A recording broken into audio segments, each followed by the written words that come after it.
بالله من الشيطان الرجيم بسم الله الرحمن الرحيم قال الله سبحانه وتعالى في شأنه إن الله وملائكته يصلون على النبي يا أيها الذين آمنوا صلوا عليه وسلموا تسليما اللهم صل على سيدنا وعلى آل سيدنا نبينا ومولانا محمد وعلى آله وسلم وصل على نبي الأنبياء والمرسلين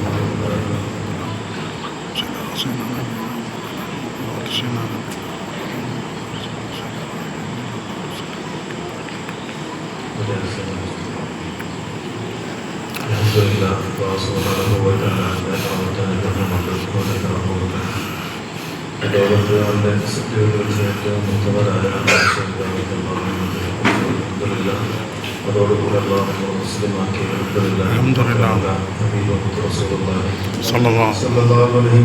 തങ്ങളുടെ ഉത്തമ സമുദായത്തിൽ ഉൾപ്പെടുത്തിയ മാത്രമല്ല ദോഷങ്ങളും ബാധകളുമായ നമുക്ക് ഈ കാലഘട്ടത്തിൽ അള്ളാഹു ചെയ്ത നിയമത്തിനെ വെച്ച് ഏറ്റവും വലിയ നിയമത്താണ് അള്ളാഹുവിൻ്റെ അനുഭവങ്ങളുമായി നമുക്ക് ബന്ധപ്പെടാൻ സാധിച്ചിരുന്നത്. അൽഹംദുലില്ലാഹ്, അള്ളാഹു കബൂൽ ചെയ്യുമാറാവട്ടെ.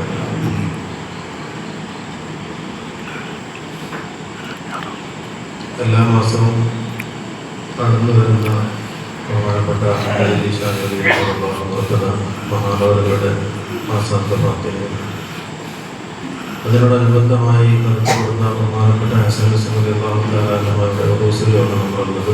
അവരൊക്കെ വളരെ പ്രയത്നമുള്ളതാണ് മാറാവട്ടെ. ഞാൻ സംസാരിക്കുന്നത് അവസ്ഥയിലെ മാത്രം മാനസിക സംസാരമാണല്ലോ. മാത്രമല്ല പ്രധാനപ്പെട്ട സഹാബിസ്ഥാന കുറേ കാര്യങ്ങൾ നമുക്ക് കേൾക്കാൻ സാധിച്ചു. ഇതൊക്കെ കേൾക്കുന്ന സമയത്ത് നമുക്ക് മനസ്സിലാക്കാനുള്ളത് അല്ലാഹു സുബ്ഹാനഹു വ തആല തരക്കാരാകുന്ന മശായിഖുമാരോടുമായുള്ള ബന്ധം അല്ലാഹു തന്നതിൻ്റെ അടിസ്ഥാനത്തിലാണ് നമുക്ക് നമ്മുടെ അഖീദ ശരിയാക്കുന്ന കാര്യങ്ങൾ കേൾക്കാൻ സാധിക്കുന്നത്. എന്തായാലും ഉസ്താദ് പറഞ്ഞ പോലെ എല്ലാ മുക്കിലും മൂലയിലും എല്ലാ മഹല്ലത്തുകളും തരീഖത്ത് തന്നെയാണ്. തരീഖത്ത് കൊണ്ട് ഇങ്ങനെ ആകെ പ്രശ്നങ്ങളാണ്. അല്ലാതെ ഫദ്ല് കൊണ്ട് നമ്മുടെ മശായിഖന്മാർ അങ്ങനത്തെ വിവാദങ്ങൾ ഇപ്പോൾ പ്രശ്നങ്ങൾ ഇപ്പോൾ ഞാനെങ്കിലും നമ്മളെടുത്ത് കല്ലെറിഞ്ഞാൽ വരെ അതിനെങ്ങനെ നേരിടണം എന്നുള്ളത് അതിന് ശരിയായിരിക്കുന്ന വശങ്ങൾ നമ്മൾ മശായിഖന്മാരെ മനസ്സിലാക്കിയിട്ടുണ്ട്. അള്ളാഹുവിനെ ഫദ്ല് കൊണ്ട് മറ്റുള്ളത് ചിന്തിക്കാനോ പറയാനോ ഒന്നും നമുക്ക് സമയമില്ല. എന്തുകൊണ്ടെന്ന് വെച്ചാൽ ഈ മശായിഖന്മാരുടെ നിരന്തര സഹവാസത്തിലൂടെ നമ്മുടെ അഖീദ ശരിയാക്കിക്കൊണ്ട് എന്തിനാണ് ഇവരുമായി നമ്മൾ ബന്ധപ്പെട്ടത് എങ്കിൽ അതിൻ്റെ ഒരു യാഥാർത്ഥ്യത്തിലേക്കാണ് മശായിഖന്മാർ നമ്മളെ ശ്രദ്ധിപ്പിച്ചുകൊണ്ടിരിക്കുന്നത്. നമ്മളവരുമായി വൈകിട്ട് ചെയ്യുന്ന സമയത്ത് നമ്മൾ ചെയ്ത ഉടമ്പടികളാണ്. എൻ്റെ ശരീരത്തെ അല്ലാഹുവിൻ്റെ വിവാഹത്തിന് വേണ്ടി ഞാൻ തരുന്നു, തന്നു കഴിഞ്ഞു. അത് തന്നിലേക്ക് വരുമ്പോൾ തന്നതിനോ പറയുന്നുണ്ട്.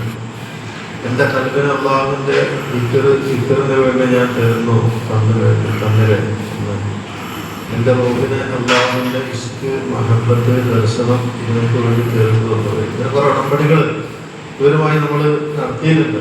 അപ്പോൾ നമുക്ക് ഇതൊക്കെ ശരിയാക്കാൻ തന്നെ എപ്പോഴും സമയങ്ങൾ വേണമല്ലോ. മറ്റുള്ള വിഷയത്തേക്ക് പോകാൻ സമയമില്ല. ഏറ്റവും ചുരുങ്ങിയത് ശരീരത്തെ അല്ലാഹുവിൻ്റെ ഇബാദത്തിന് വേണ്ടി തരുന്നു, തന്നു കഴിഞ്ഞു. തൻ്റെ ശരീരം കൊണ്ട് ചെയ്യുന്ന ഇബാദത്തുകൾ ശ്രദ്ധിക്കുക എന്നുള്ളത് വളരെ പ്രധാനപ്പെട്ട ഒരു വിഷയമാണ്. എന്ന് മാത്രമല്ല, ആ ഇബാദത്തുകൾ തന്നെ പുസ്തകങ്ങൾ കേൾക്കാൻ സാധിച്ച് ഇത് തഹത്തെ നമ്മൾ നിസ്കാരം പറഞ്ഞിങ്ങനെ കണക്കൂട്ടി പോവാണ് ചെയ്യുന്നത്. പക്ഷെ അത് തന്നെ ശരിയായ രൂപത്തിലല്ലെങ്കിൽ അത് തഹത്തെ നഫ്സായിട്ട് പെടുന്നതാണ്. നമ്മുടെ ഓരോ കാര്യങ്ങളും എങ്ങനെ തഹത്തെ ഹക്കായിക്കൊണ്ട് ഹക്കിന്റെ ഇഷ്ടത്തിലായിക്കൊണ്ട് എങ്ങനെ പ്രവർത്തിക്കാൻ നമുക്ക് സാധ്യമാണ്. ഇതാണ് മനസ്സിലാക്കേണ്ടത്. അത് കേവലം ഇബാദത്തുകൾ മാത്രമല്ല, അതോടുകൂടെ നമ്മുടെ ഓരോ വാക്കുകളും പ്രവർത്തനങ്ങളും ഒക്കെ എന്താവണം, നമുക്ക് വേണ്ടി നമുക്ക് മാറിക്കൊണ്ടത് ഹക്കിന് വേണ്ടി കാര്യങ്ങൾ ചെയ്യാൻ സാധിക്കുക എന്നുള്ളതാണ്. ഇതിനൊരു പഠനമാണ് മശായിഖന്മാർ നൽകുന്നത്. അല്ലാഹു തൗഫീഖ് ചെയ്യുമാറാവട്ടെ. അത് ചുരുക്കത്തിൽ നമ്മുടെ ഇബാദത്ത് ശരിയാക്കാനുണ്ട്. അതോടുകൂടെ നമ്മുടെ ഖൽബ് അല്ലാഹുവിന്റെ ദിക്റിനും ഫിക്റിനും വേണ്ടി ഞാൻ തന്നതാണ്. ഇതൊക്കെ നമ്മുടെ ഖൽബിൽ വേണമല്ലോ. അല്ലാഹു സുബ്ഹാനഹു വ തആല അതൊക്കെ ഇവരെ നിരന്തര സഹവാസം നമുക്ക് തൗഫീഖ് ചെയ്യട്ടെ. അപ്പൊ മറ്റുള്ള കാര്യങ്ങൾക്ക് തീരുന്നതിനേക്കാളും കൂടുതൽ നമുക്ക് നമ്മുടെ കാര്യങ്ങൾ എമ്പാടും എടുക്കാനും പുതുക്കാനൊക്കെ ഉണ്ട്. അതുകൊണ്ടാണ് ചില നമ്മുടെ ഷാഹിന്മാരിൽപ്പെട്ട ചില ആളുകൾ പറഞ്ഞതുപോലെ മക്തബ് ഇശ്ഖ് കാ ദസ്തൂർ നിരാലാ ഹൈ ജോ സബ്ക് യാദ് കിയാ ഉസ്കി ചുക്തി ന മിലേ. ഇശ്ഖിന്റെ പാഠശാലയുടെ രീതി എന്നൊന്ന് വേറെയാണ്. സാധാരണ സ്കൂളാണെങ്കിലും മദ്രസ ആണെങ്കിലും ദർസ ആണെങ്കിലും പാഠം പഠിച്ചെന്താ കുട്ടികൾക്ക് ഇടുന്നോളി ശ്രമിച്ചോളി സാധാരണ പറയരുത്. പക്ഷെ നമ്മളെ മശായിഖന്മാരുടെ ഈ മഹബത്തും ഇഷ്കും ദാനം ചെയ്യപ്പെടുന്ന, ഇതുണ്ടാക്കി കൊടുക്കുന്ന, ദാനം ചെയ്യപ്പെടുന്ന ഈ പാഠശാലയുടെ രീതി എന്നൊന്ന് വേറെയാണ്. ജോ സബക്ക് യാദ് കിയാ ഉസ്കു ചുക്തി ന മിലേ. ഇവിടെ പാഠം പഠിച്ചവർക്ക് പിന്നെ ലീവ് ഇല്ലാന്നാണ് പറഞ്ഞത്. അപ്പൊ അതുകൊണ്ട് അങ്ങനെ ലീവ് ഇല്ലാത്ത, സമയമില്ലാത്ത രൂപത്തിൽ നമ്മുടെ എല്ലാ സമയങ്ങളും അത് തന്റെ ശരീരം കൊണ്ടും തന്റെ കൽബ് കൊണ്ടൊക്കെ അള്ളാഹുവിലേക്ക് തോച്ചിഹായിക്കൊണ്ട് അള്ളാഹുവിനെ അറിഞ്ഞും എത്തിച്ചും അനുഭവിക്കുന്ന ഒരു ഉന്നതമായിരിക്കുന്ന ഒരവസ്ഥ ഇൻഷാ അല്ലാഹ് നൽകുമാറാവട്ടെ.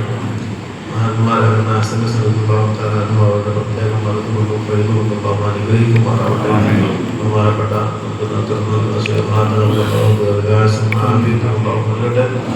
അവരോടുള്ള മഹബത്തും നൽകട്ടെ. അതുപോലെ ധാരാളം പുസ്തകന്മാരുണ്ട്.